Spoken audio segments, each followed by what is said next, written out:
예, 법무부가 민법에 명시된 자녀 징계권을 전면 삭제하기로 최종 확정하고 개정안을 입법 예고했습니다. 해당 조항이 자녀를 체벌할 수 있는 법적 근거로 오인돼 왔다는 지적에 따른 건데요. 계속해서 두 분과 함께 이 자녀 징계권 폐지 의미에 대해서 좀 짚어보려고 합니다.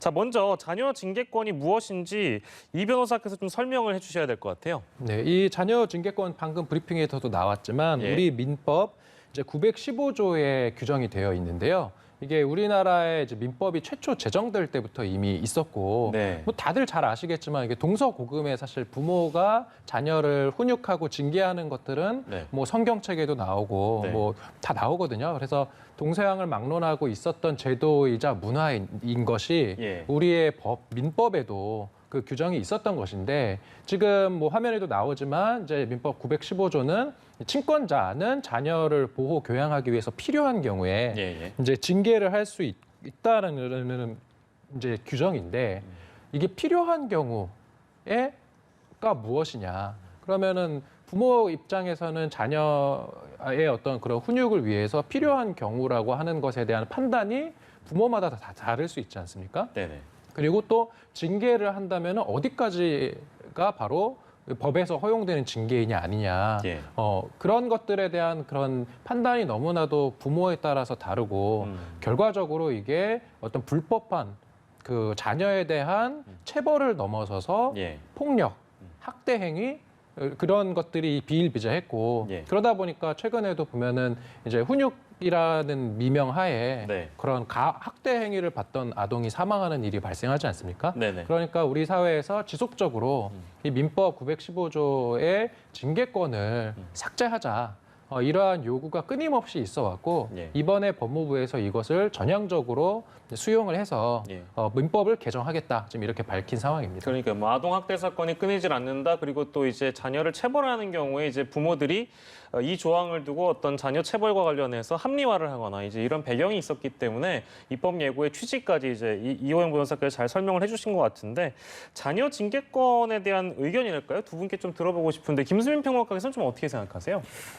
체벌이라든지 육체적인 방법이 아니더라도 부모는 자녀에 대해서 여러 가지 제재를 쓸 수가 있습니다. 예. 나이도 많고 신체적으로 우위에 있고 무엇보다도 경제력이 우위에 있는 거죠. 이를테면은 말 안 들으면은 네가 사달라는 거 안 사줄 거야. 네. 뭐 이런 식으로 할 수도 있는 것이고 이런저런 제재 중에서 위법은 아닌데 그게 맞는 방법인가라는 논란을 불러일으킬 그런 제재들도 포함이 돼 있을 겁니다. 예. 그러니까 거꾸로 얘기해서 굳이 법안에 자녀 징계권을 명시할 필요가 있는 것인가? 예. 여러 가지 비폭력적이고 합법적이거나 정당한 그런 제재 방법이 있는 것이기 때문에 굳이 네. 명시할 필요가 없는 거였고 그다음에 이제 이게 단어의 스펙트럼이 있어요. 교육, 훈육, 체벌, 폭력, 학대 이 스펙트럼이 있는데 이게 체벌이란 말이 따로 존재하는 것이 이제 이것은 육체적으로 폭력일지라도 다른 폭력이라고는 다르다. 그리고 학대는 아니다. 예. 이것도 훈육의 또는 징계의 일환이다. 이렇게 보는 시각들이 있기 때문에 예. 체벌을 금지하기 위해서 불가피하게 좀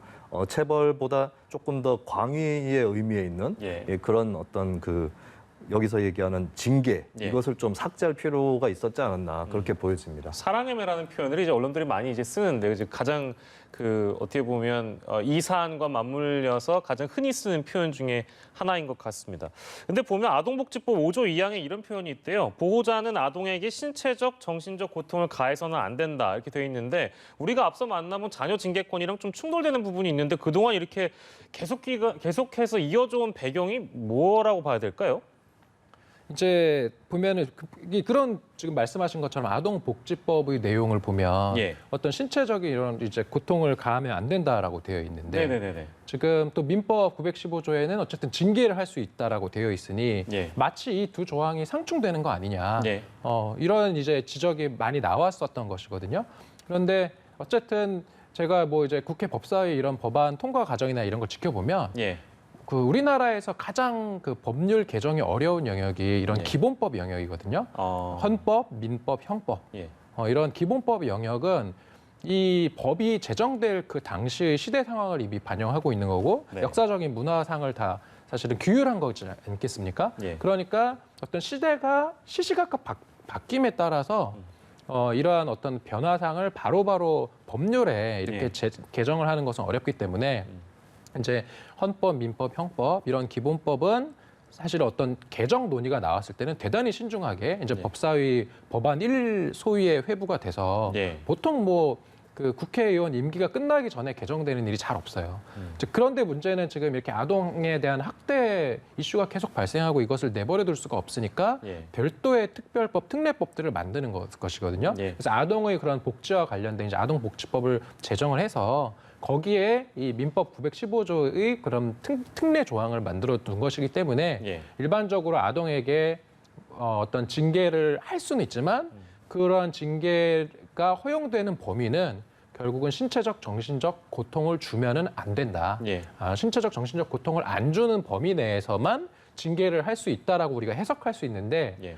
정신적, 신체적 고통을 전혀 안 주고 그러면 징계하는 방법이 과연 뭘까? 예. 사실 잘 생각하기 어렵거든요. 네네. 그렇기 때문에 결과적으로는 민법 915조의 징계권이 결국은 아동에 대한 학대를 방조하는 것이 아니냐 이런 문제의식으로 귀결된 배경인 것 같습니다. 예, 이제 이런 조치가 아동 학대를 막는 데 얼마나 기여할지도 이제 두고 볼 일인데요. 저희 오늘 두 가지 주제 두 분과 함께했습니다. 이호영 변호사, 김수민 평론가와 함께했습니다. 고맙습니다.